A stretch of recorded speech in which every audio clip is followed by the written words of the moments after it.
20 साल राज को हो चुके हैं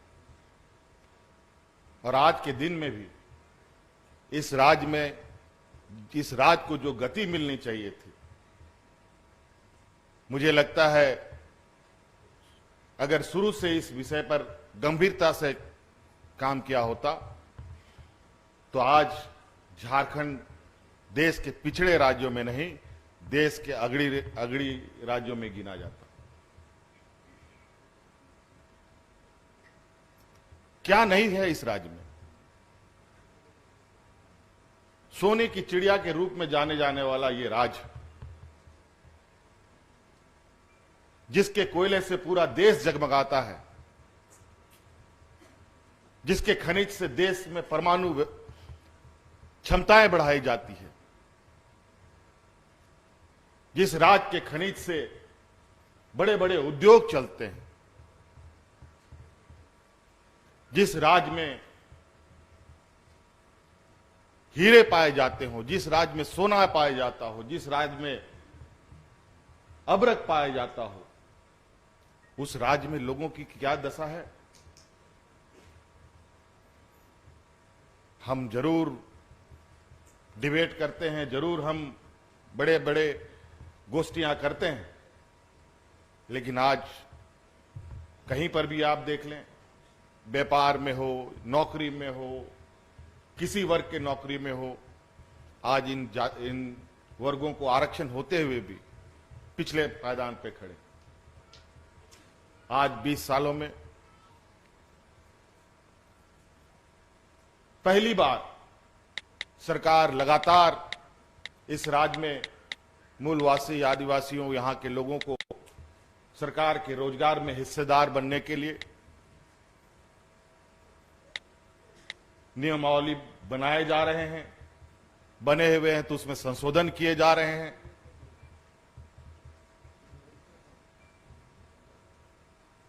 ताकि यहां के नौजवानों को रोजगार मिल सके,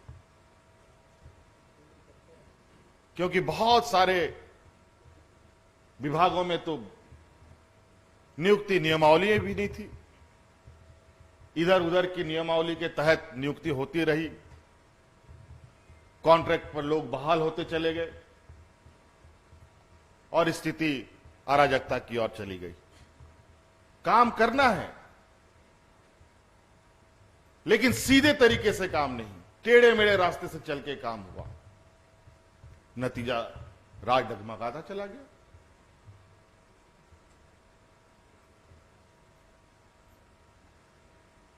राज की भावना को समझने का प्रयास नहीं के बराबर किया गया। आज इसीलिए आज राज्यपाल महोदय जी ने, आपने देखा कि हमारे इस राज्य में जो राज्य की विविधता है, यहां के जनजातीय समूह के अंदर जो अलग अलग समुदाय हो, मुंडा, संथाल, खड़िया, बिरहोर और तरह तरह के लोग, इनकी भावनाओं को कद्र नहीं हो पाया। और भाषा किसी भी व्यक्ति के लिए विकास का सबसे बड़ा माध्यम होता है, और वो भी मातृभाषा।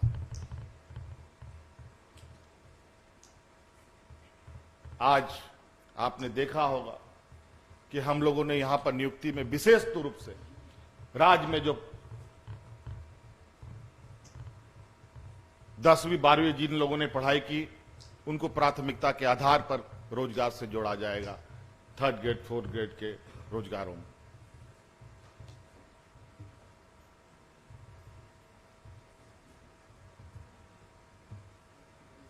ऐसे कई चीजों को हम लोगों ने यहां के भावना के अनुरूप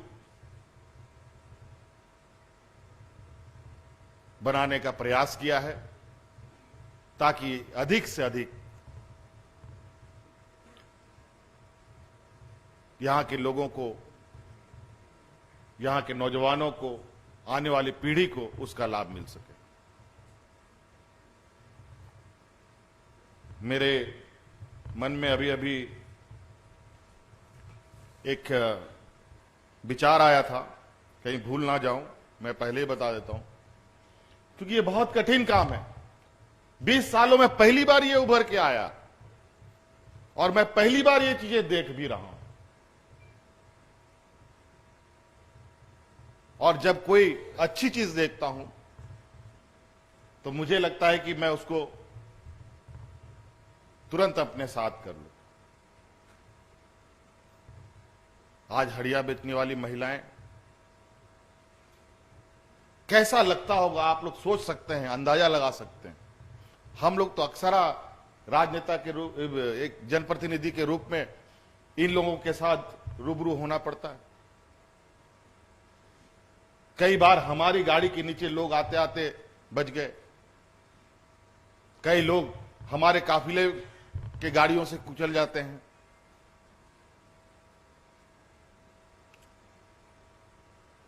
तो हम लोगों ने शुरू किया फूलो जानो आशीर्वाद योजना। फूलो जानो एक ऐसी महिला, सिद्धू कानू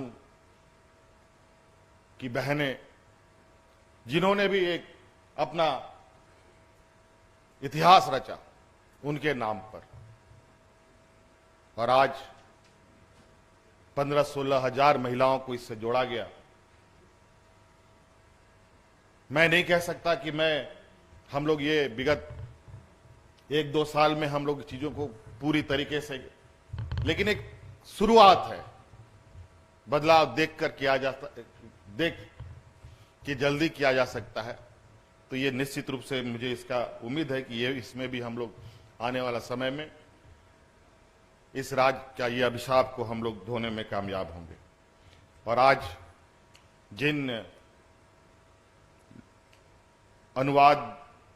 अनुवादक जो लोग रहे हैं, लेखक जो लोग रहे हैं, जिनको हम लोगों ने सम्मानित किया राज्यपाल महोदय के द्वारा, हम लोगों ने सम्मानित के तौर पर, मुझे पता है कि कौन किस तरीके की किस क्षमता में है।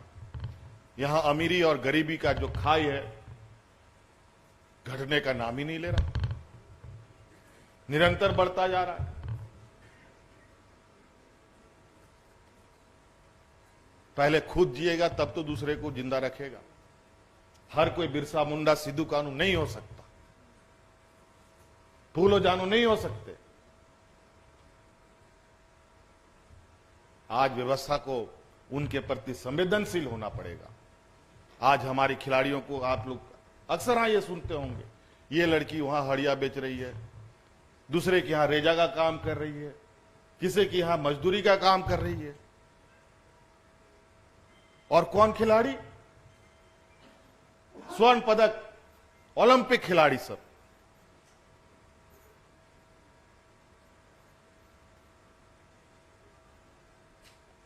उनको कौन देखेगा? वो गोल सा मेडल से उसका पेट तो नहीं भर सकता।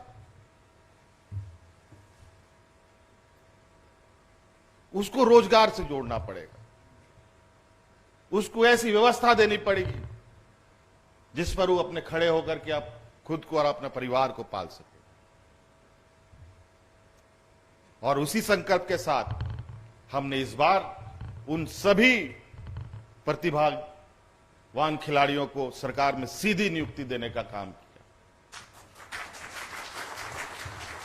थोड़ी बहुत आगे भी मौका मिला था, 2-4-5 महीने सरकार चलाने के लिए दरवाजा तो खोला था, लेकिन दुर्भाग्यवश वो भी बंद कर दिया गया पूर्व में, लेकिन फिर खुला।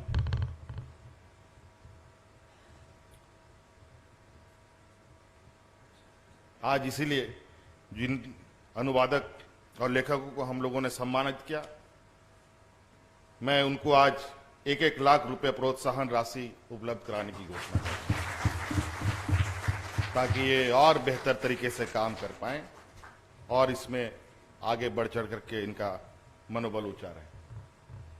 तो बहुत सारी ऐसी चीजें, क्यों हमें पेंशन राशि लानी पड़ती है, क्यों धोती साड़ी हम लोगों को बांट रहे हैं। आज भी गांव हम वीडियो फुटेज देख रहे हैं,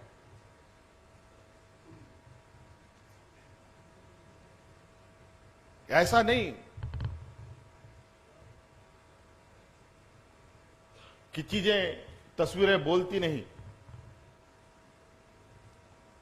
और इतना पिछड़ेपन और इतना बैकवर्ड एरिया में विगत जो जंग हम लोगों ने कोरोना की लड़ी है, वो भी किसी से छुपा नहीं है।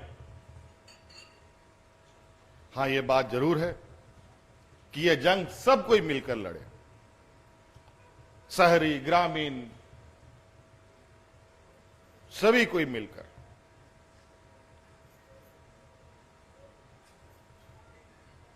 लोगों ने शहर में अपना, हमारी नर्सों ने, हमारे डॉक्टरों ने जान पर खेलकर लोगों को बचाने का काम किया।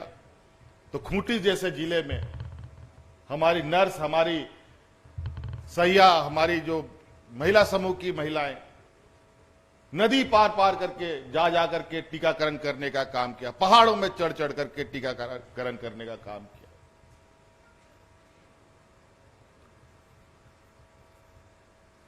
ऐसा नहीं है, लोगों में यहां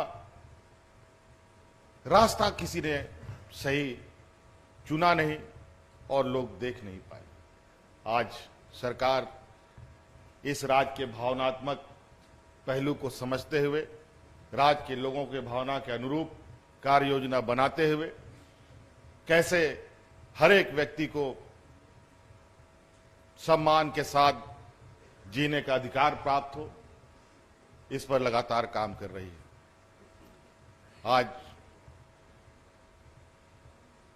कई सफर और तय करने, लगभग 2 साल हम लोग तो बंद दरवाजे पर ही, कमरे में ही रह गए। अब राज्य को गति मिल रही है और मैं समझता हूं आज राज्य को आगे बढ़ाने में सिर्फ पदाधिकारी नहीं, सिर्फ राजनेता नहीं, इसमें किसानों का भी भूमिका होगा, इसमें मजदूरों का भी भूमिका होगा, इसमें खिलाड़ियों का भी भूमिका होगा, इसमें राज्य का हर वर्ग का भूमिका होगा। और सभी के लिए सरकार विशेष कार्य योजना, मुख्यमंत्री रोजगार सृजन योजना, पशुधन योजना, बिरसा हरित ग्राम योजना, कई योजनाओं के साथ सरकार गांव में जाए, लोगों को बताए और निश्चित रूप से विशेषकर हमारी जो एक खासकर कार्यपालिका के लोगों की जिम्मेवारी है, अपनी जिम्मेवारी का निर्वहन ईमानदारी से करें। थोड़ा सा प्रयास, थोड़ा वक्त हम अपने ग्रामीणों के लिए निकालें, इस राज्य के सीधे साधे भोले भाले लोगों के लिए निकालें और जो काम उनके लिए हम लोगों ने तैयार किया है वो उनको हम उसका लाभ दें, तो निश्चित रूप से राज्य का चेहरा बदलते देर नहीं लगेगा। हर कोई चाहता है मान सम्मान स्वाभिमान से जीने का। इसलिए साथियों, आज का ये जयंती दिवस हर्षोल्लास के साथ एक चट्टानी संकल्प लेने का भी दिन है कि आज ऐसे वीर सपूतों का हम जयंती दिवस मना रहे हैं, तो ऐसे ही उनके बलिदान को सम्मान देने का हमारा वक्त है, हमें उस पर बढ़ चढ़ करके हिस्सा लेना चाहिए। इन्हीं शब्दों के साथ मैं अपनी बातों को समाप्त करता हूं। बहुत बहुत धन्यवाद। भगवान बिरसा मुंडा अमर रहे।